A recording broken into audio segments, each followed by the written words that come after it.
I need somewhere to speak this. I'm not sure if it's ever going to get posted.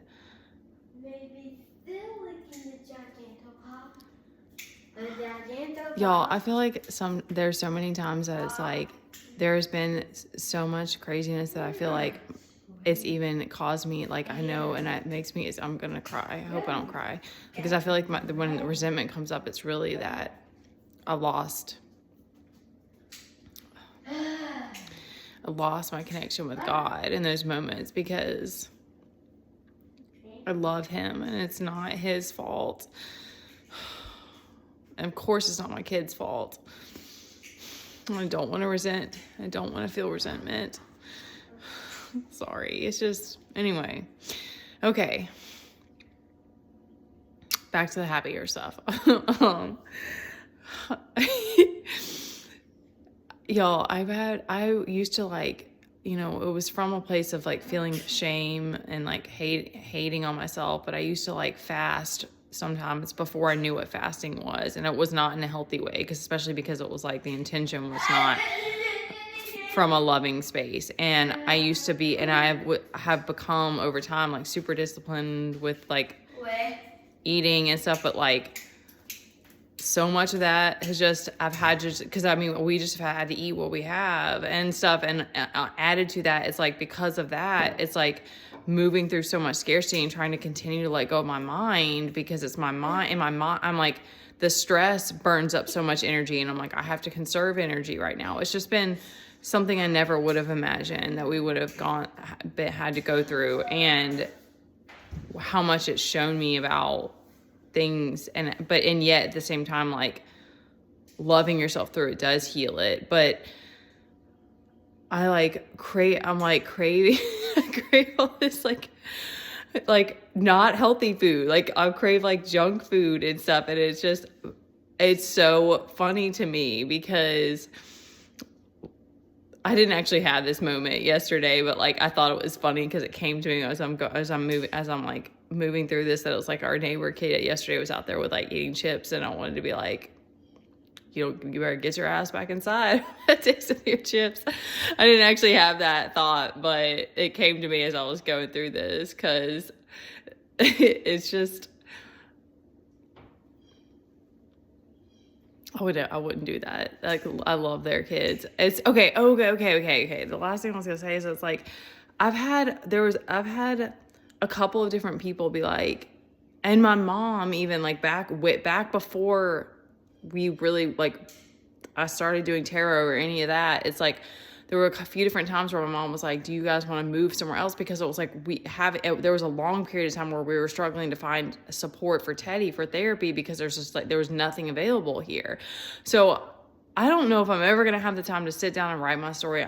They're pushing me to speak about my story, and it's hard to know, like, half the time I don't have the mental capacity, or, and I just don't know what to talk about. Like, I don't know which piece is going to be, like, I hope that will come to me at some, along the way, that it's like, I know what to pull from to give advice, to give support. But anyway, we stuck it out, and it's like, that's kind of how it feels again now. It's like, but there's been all this, like, I've had a couple of people like be like, maybe you need to take your ideas are too big for here, or like, like, you're too future thinking. And like, it's weird because it was even someone that was like a spiritual guide on this journey for me.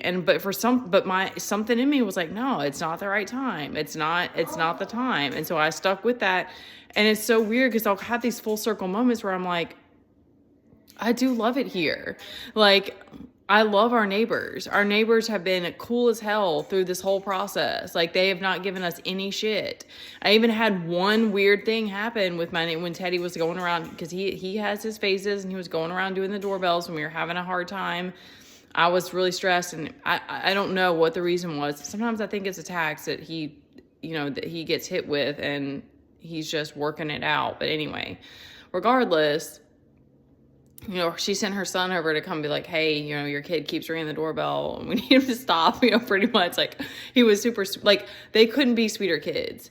And the next time I saw her, she came out and she came up to me. She's like, hey, I just wanted to tell you, like, I took the, we put this thing on our doorbell so because they have dogs that they keep out back, I guess. So it's like their dogs bark when it happens, which is the same with our other neighbors. And I don't want Teddy doing that, but it was like I had just walked inside and he was on a scooter, so he was getting around fast. So anyway, so we had this little chat about it, and I was like, you didn't even have to do that. Like, she put some kind of thing so it alerts her so she can turn off the doorbell or something. And I was like, you didn't even have to do that. But it was like, she's like, no. She's like, I understand that you're going through a lot. And it was like so beautiful. And I was like, that's how it's so crazy how you realize that like so much of this trust issue and this feeling of separation is truly magic. And it's wild too, because it's like you do have to use discernment, because it's like, I know that everybody isn't for us, but it's like, I think a lot of times it's like, popcorn? We can try again, but not if you're going to get, we had an incident with the popcorn earlier.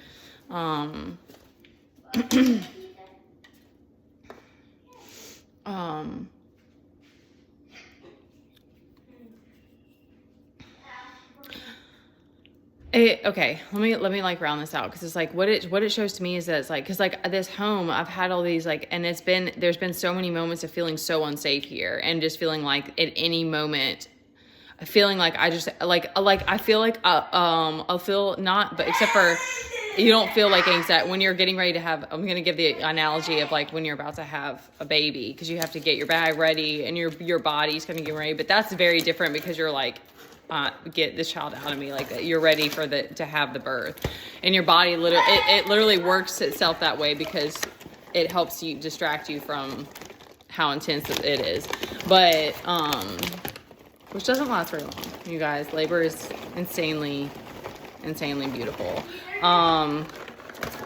It's just incredible. But anyway,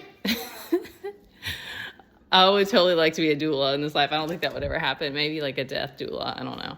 All right, I need to wrap this up. But anyway, there's been all these moments of feeling like I'm going to have to pack our shit and leave overnight. Like there's been that feeling of just like, we're not safe here.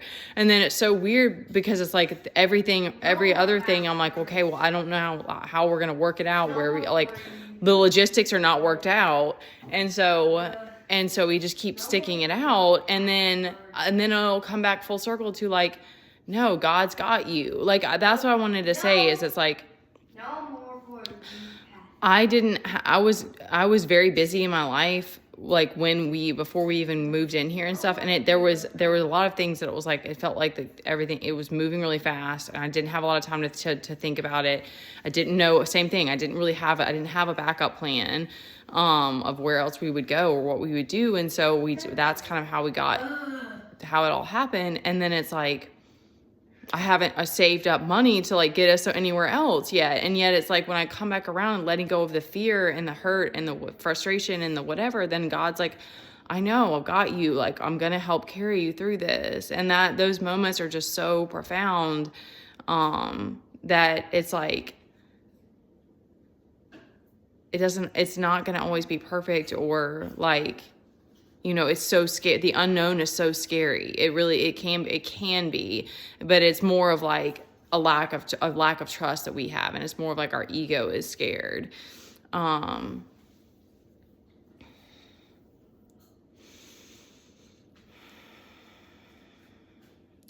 don't know what's going to happen now, because it's like, I'm trying to listen and stay connected again, because I don't ever want God to feel like I resent him, and I want to be close to him.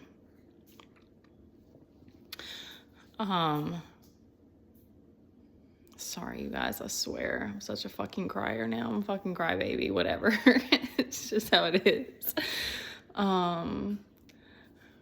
Because it's like, I don't know, there's lessons, there was a part of me that knew that there were lessons I had to hunker down, and there were lessons that I needed to learn through this, and that I needed to get stronger in, and that I needed to realize that I needed to move through the fear. I needed to do these things, and I need to forgive all of these people, and like in all of that it's like,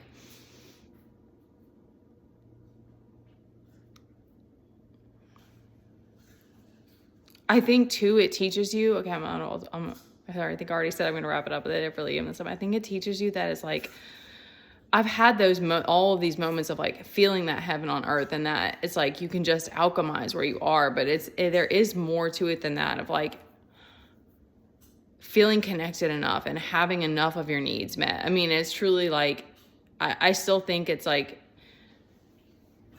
you can do anything when you have God. When you can do anything when you